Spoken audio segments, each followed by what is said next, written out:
After months of intense debate, French lawmakers have passed a controversial bill tightening rules on immigration. Experts have said the risk of gas pollutants is low as a volcanic eruption in Iceland continues for a second consecutive day.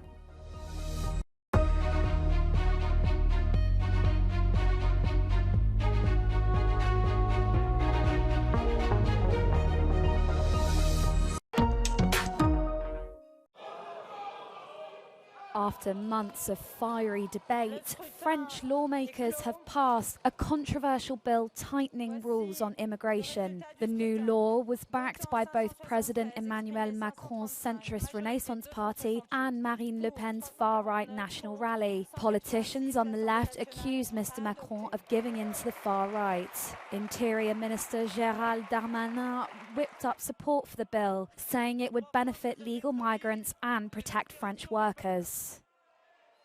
Aucun président de la République, aucun gouvernement, aucune majorité, même François Mitterrand en 1981 n'a pas mis dans la loi de la République la fin d'hypocrisie. Régularisons ceux qui travaillent, ce sera 10 000 régularisations en plus dès l'année prochaine, ce sera l'acquis de la majorité de ce texte.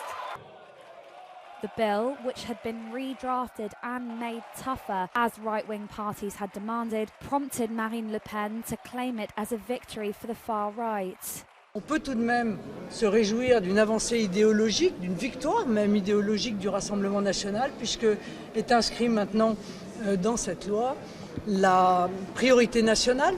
The new legislation makes it more difficult for migrants to bring family members to France and delays their access to welfare benefits, among other measures. Mr. Macron's centrist party lost its parliamentary majority in elections in June 2022. Since then, the government has had difficulty winning votes in parliament. 24 hours after a volcano in southwestern Iceland erupted, magma continues to spew into the air, lighting up the sky with an orange glow. The Icelandic Meteorological Office estimates that hundreds of cubic meters of lava per second flowed out in the first 2 hours of the eruption on Monday, though activity has now significantly subsided. With the nearest town of Grindavik evacuated in November after strong seismic activity threatened an imminent eruption, now the main concern appears to be gas pollution.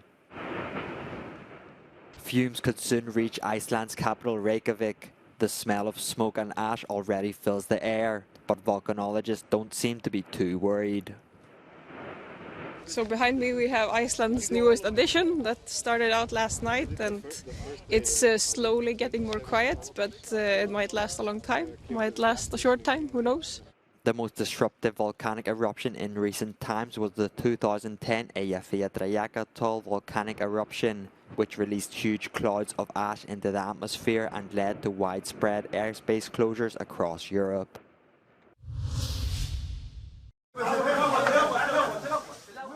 Israeli bombs have rained down on southern Gaza, killing at least 45 Palestinians, as the country continued its mission to destroy Hamas militants.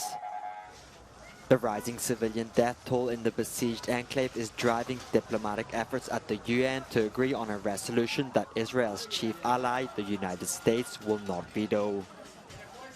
However, a vote on stopping the hostilities has been postponed for a second day. In the meantime, a UN diplomat urged the Security Council to work in good faith and to end the quote-unquote cycle of violence. I remain gravely concerned by the impact of the ongoing hostilities on the humanitarian situation in Gaza. The current conditions are making it impossible for meaningful humanitarian operations to be conducted. The lack of progress is increasing frustration among humanitarian aid organizations. One agency claimed the amount of supplies being allowed in is inadequate. According to Palestinian authorities, the death toll since the start of the war has risen to more than 19,000. It began after Hamas and other militants killed some 1,200 people in Israel and took over 200 hostage. Freeing those being held is a priority for Israel. At a recently installed memorial, those killed by Hamas at the Supernova Music Festival on the 7th of October are remembered. Over 3,000 people attended the event just beyond the Gaza border in southern Israel. According to police, 364 people were killed there.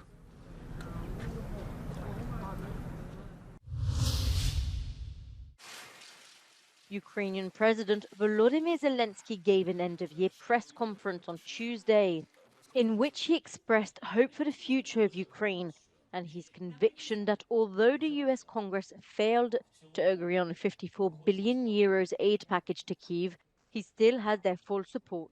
Я впевнений, що Сполучені Штати Америки нас не зрадять, і що те, про що ми домовились з Сполучених Штатів, буде виконано повністю.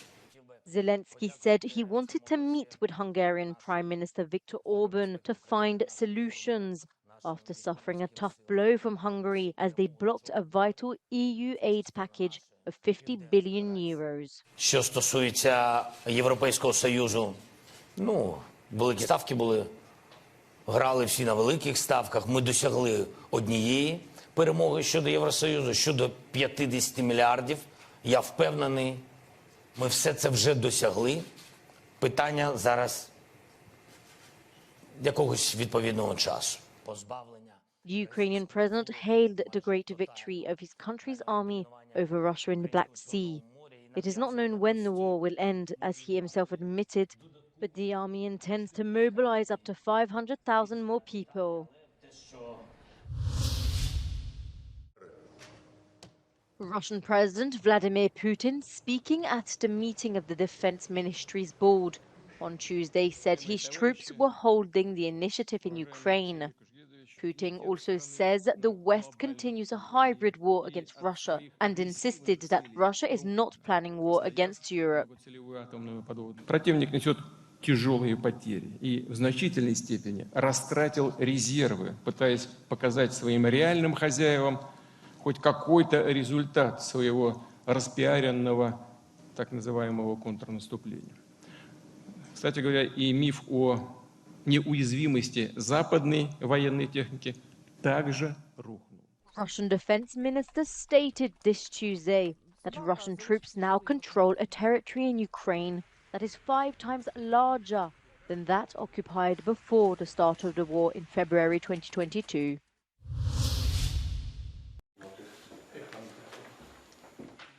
"14 Russians, Belarusians and Ukrainians have been found guilty of espionage against Poland. The court in Lublin found the defendants guilty of preparing acts of sabotage and espionage on behalf of Russia against Poland. The judge said some of them operated within the framework of an organised criminal group, a spy network that has since been dismantled. Among the operations being prepared was the attempted derailment of aid convoys to Ukraine and the surveillance of military installations in crucial infrastructure in Poland. The sentences range from 1 month to 6 years in prison. 2 other alleged members of the network, the only ones who withdrew their initial guilty pleas, will be tried separately.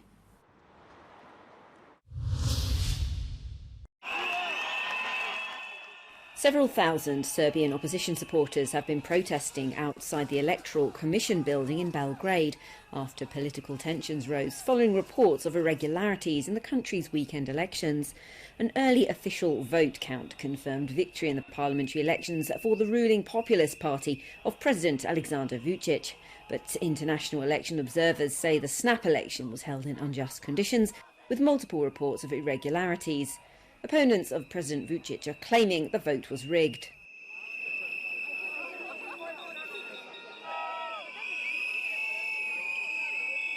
Predstavnici su također poručili da zahtijevaju ponovo raspisivanje beogradskih izbora. Građani su se okupili u ulici Kralja Milana ispred Republičke izborne komisije, poručuju da su besni, poručuju da ne daju pobedu i da je došlo do krađe izbora. The populists have been in power in Serbia since 2012, despite this being the third election in 3 years. Observers say there is a chronic lack of pluralism in the country. In the run-up to elections, yes, there are some systemic issues, and they have to do with the level playing field. They have to do with the state of the media in the country, the freedom and independence of media, and these must be improved. Part of it had to do with the fact that the institutions of democracy, the parliament, have for a number of years been dominated by the ruling party, in part also because the opposition decided to boycott these institutions in the past. Some coalition Serbia Against Violence members have submitted their evidence of vote rigging and are planning a hunger strike until the results of the Belgrade City Hall elections are cancelled. At least 120 people have been killed and more than 700 injured in a 6.2 magnitude earthquake in China. As rescue operations are ongoing, many people will spend the night in tents in camps set up by the authorities. Houses and roads have been destroyed and high voltage power lines have fallen. Electricity and communications were cut off in the provinces of Gansu and Qinghai. The quake was the nation's deadliest in 9 years. NASA has used a state-of-the-art laser communication system on a spaceship 31 million kilometres away from Earth to send a high-definition cat video. The 15-second movie featuring an orange tabby named Tatters is the first to be streamed from deep space. It took just 101 seconds to travel to Earth after being sent by an instrument on NASA's Psyche probe.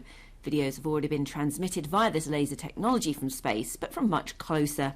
NASA wants to use this instead of traditional radio communications in preparation for sending manned missions to Mars.